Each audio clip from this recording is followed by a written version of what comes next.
Ronit limited जो है वो रजिस्टर्ड है with an authorised capital of ₹75 lakh, जो कि डिवाइडेड है 75,000 इक्विटी शेयर्स में ऑफ ₹100 ईच। ठीक है बच्चों। फिर इन्होंने कहा कि जो कंपनी ने एप्लीकेशंस मंगाई हैं, एप्लीकेशंस इनवाइट की हैं, वो हैं फॉर 45,000 शेयर्स। ऑथराइज शेयर्स तो 75,000 हैं, जिनकी फेस वैल्यू 100 है एक शेयर की, मगर कंपनी ने इशू किया है केवल 45,000 शेयर्स को ही। ठीक है बच्चों। अब जो पब्लिक है उससे कंपनी इस तरह से पैसा लेगी, ₹30 वो लेगी ऑन एप्लीकेशन, ₹30 ही वो लेगी ऑन अलॉटमेंट, ₹25 वो लेगी ऑन फर्स्ट कॉल, और बैलेंस लेगी वो ऑन फाइनल कॉल। बैलेंस वैसे निकल कर आएगा 30 + 30 60, 60 और 25 85, 85 में से आपका 100 में से 85 कम करिए, फाइनल कॉल का आ जाएगा ₹15। इतना कंपनी लेगी ऑन फाइनल कॉल। और यहाँ पर ये बताने रखा कि ये शेयर कैसे इशू किया गया है, तो हमने यहाँ पे यही माना है कि शेयर्स को पार पे ही इशू किया गया है बाय द कंपनी। ठीक है बच्चों। अब कंपनी के पास जो एप्लीकेशंस आई हैं वो 42,000 शेयर्स के लिए आई हैं। तो जो एप्लीकेशन रिसीव्ड हुई हैं वो केवल 42,000 शेयर्स के लिए ही हुई हैं बाय द कंपनी। क्लियर है बच्चों। और सभी को जो है शेयर्स अलॉट कर दिए गए, यानी कंपनी का जो शेयर था वो जो है अंडर सब्सक्राइब्ड हो गया, क्योंकि कंपनी ने इशू तो किए थे 45,000 शेयर्स, और जो एप्लीकेशंस आई हैं वो केवल 42,000 शेयर्स के लिए आई हैं, जो कि 90% of the shares issued by the company से ज़्यादा ही हैं। तो कंपनी को इशू कैंसिल नहीं करना पड़ेगा, इस बात को भी ध्यान रखिएगा। ठीक है बच्चों। इसलिए कंपनी ने शेयर सबको अलॉट कर दिए। फिर बताया गया कि बाद में इनकी एक शेयर होल्डर है जिसका नाम है चारवी, उसको 3300 शेयर्स अलॉट किए गए थे। चारवी एक शेयर होल्डर है, इसको 3300 शेयर्स अलॉट किए गए थे, और उसने दोनों ही कॉल्स नहीं दी, यानी कि उसने ना ही फर्स्ट कॉल दी और ना ही उसने फाइनल कॉल दी। और as a result of that उसके शेयर्स को फॉरफीट कर लिया गया। ठीक है बच्चों। यानी केवल 3300 शेयर्स को ही फॉरफीट करा गया है, क्योंकि इसने ही केवल पैसे नहीं दिए टू द कंपनी, बाकी जितने भी शेयर्स थे उन पे कंपनी को पूरा पैसा मिल चुका है। ठीक है बच्चों। और यहाँ पर एक बात और क्लियर हो गई कि कंपनी सारा पैसा मांग भी चुकी है, क्योंकि कोई बंदा अगर आखिरी कॉल का पैसा नहीं दे रहा है, इसका मतलब होता है कि कंपनी आखिरी कॉल तक का पैसा मांग भी चुकी है। इतनी इंफॉर्मेशन के बेसिस पे आपसे कहा गया है कि आपको शेयर कैपिटल को balance sheet of the company में शो करना है as per Schedule 3 Part 1 of the companies act 2013, और आपसे कहा है कि नोट्स टू अकाउंट भी शो करिए। ठीक है बच्चों। तो आइए नोट्स टू अकाउंट बनाने से पहले और कंपनी की बैलेंस शीट में शेयर कैपिटल को प्रेजेंट करने से पहले थोड़ी अपनी वर्किंग कर लेते हैं, ताकि सॉल्यूशन को हम और अच्छी तरह से समझ सकें। तो बच्चों टोटल जो शेयर्स पब्लिक के पास हैं वो हैं 42,000। इन 42,000 में से 3300 शेयर्स चारवी के पास थे, और बाकी जो शेयर्स बचे 38,700 वो बाकी शेयर होल्डर्स के पास थे, है ना बच्चों। अब इन 38,700 शेयर्स पे कंपनी ने पूरे ₹100 मांग लिए और उसे वो मिल भी गए। ठीक है बच्चों। कॉल्ड भी कर लिए और कंपनी को रिसीव भी हो गए। तो इसका मतलब कंपनी को ये शेयर जो है फॉरफिट करने की ज़रूरत है ही नहीं। क्यों करेंगे फॉरफिट, जब इन पे पूरा पैसा मांग भी लिया गया और इनको पूरा पैसा मिल भी गया इन शेयर्स पे। लेकिन जो ये 3300 शेयर्स चारवी के थे, इस पे कंपनी ने मांगा तो पूरा ₹100, मगर उसने कंपनी को दिया है केवल ₹60। ठीक है बच्चों। और 40 रुपीज़ हमें नहीं मिले हैं,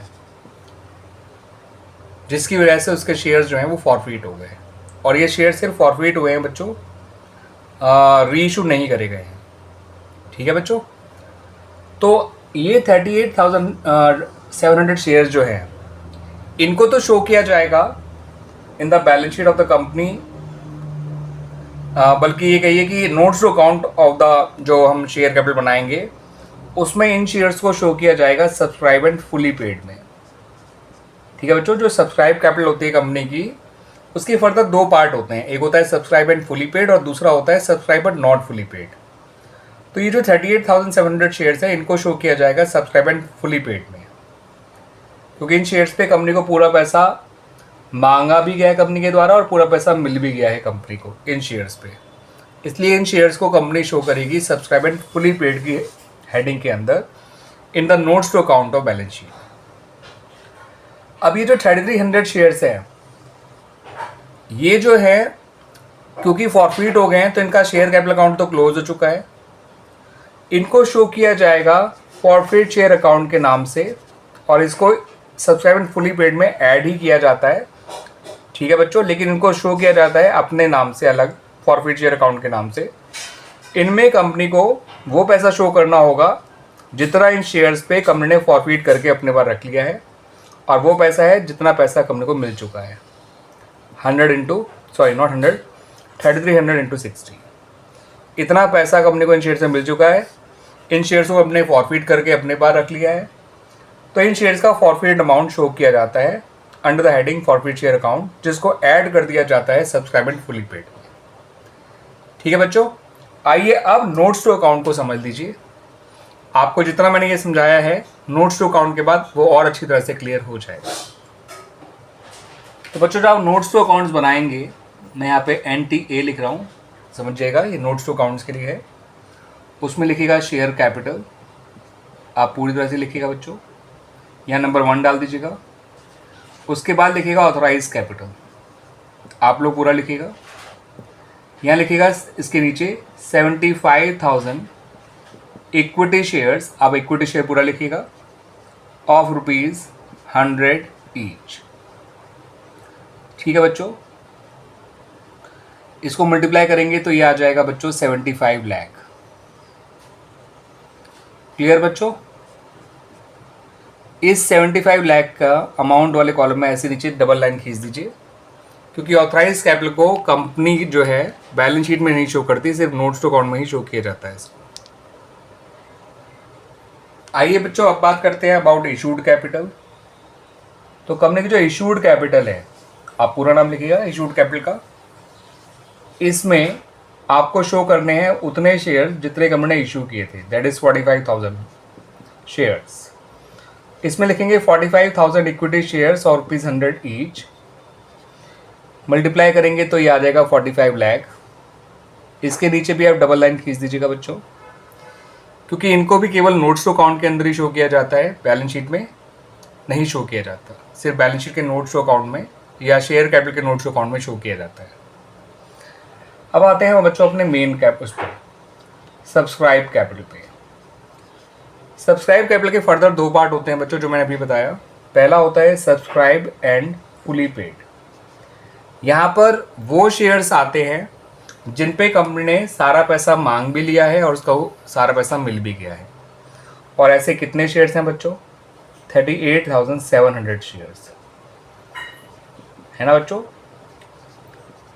इन 38,700 शेयर्स पे कंपनी को पूरा पैसा मांगने पर मिल भी गया है, पूरा पैसा कंपनी ने मांगा भी और मिल भी गया है।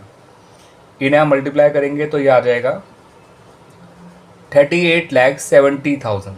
ठीक है बच्चों। अब दूसरी हेडिंग जो होती है वो होती है subscribe but not fully paid. Subscribe but not fully paid. तो यहाँ पर बच्चों ऐसे कोई से भी शेयर्स नहीं है जिन पे कंपनी ने पूरा पैसा या तो नहीं मांगा हो और मांगा हो और उन पे अरियर हो। ऐसे शेयर्स थे वैसे जो 4वीं के शेयर्स थे जिन पे अरियर था, मगर उन शेयर्स को फॉरफिट कर लिया गया था।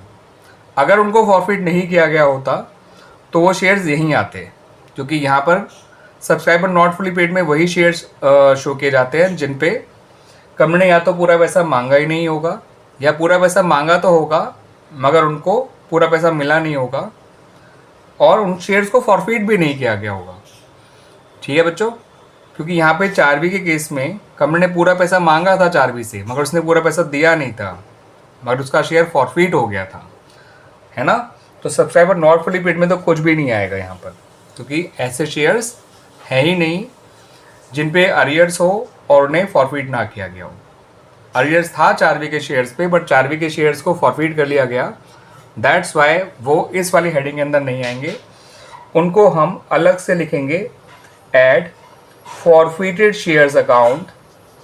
इसके अंदर आपको शो करने हैं 4B के वो 3300 शेयर्स और उनका भी सिर्फ मिला हुआ पैसा, क्योंकि जो शेयर्स फॉरफिट हो जाते हैं उनका शेयर कैपिटल अकाउंट कैंसिल हो जाता है, उनका अरियर अकाउंट कैंसिल हो जाता है, तो अल्टीमेटली जो उनका अकाउंट का बैलेंस बचता है वो फॉरफिट शेयर अकाउंट का बैलेंस ही होता है। ठीक है, जिसमें उनका फॉरफिट किया हुआ सारा पैसा होता है। ये होता है बच्चों, मल्टीप्लाई करके आएगा 1,98,000। इन दोनों को ऐड कर लीजिए बच्चों। 38,70,000 में 1,98,000 जोड़ेंगे तो ये आएगा 40,68,000। ये आपका सब्सक्राइब कैपिटल का टोटल आ गया बच्चों, जिसके अंदर सब्सक्राइबर फुली पेड होता है, सब्सक्राइबर नॉट फुली पेड होता है और फॉरफिट शेयर अकाउंट होता है। तो सब्सक्राइबर फुली पेड में वो 38,700 शेयर जिन पे कंपनी ने पूरा पैसा मांग लिया था और पूरा पैसा मिल भी गया था।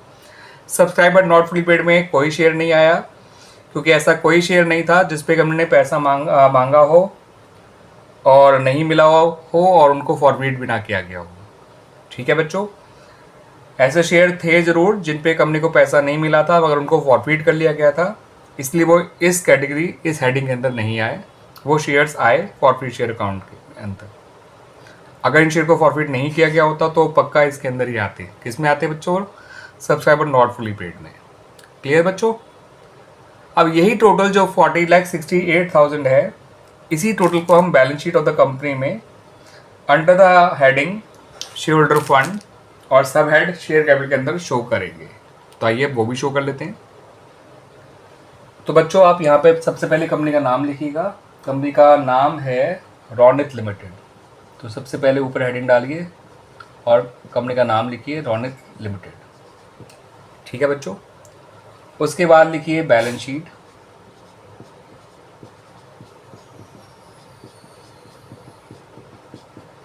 यहाँ लिखिए एज एट, फिलहाल कोई डेट मेंशन नहीं है तो यहाँ पे ऐसे छोड़ दीजिए डेट के लिए।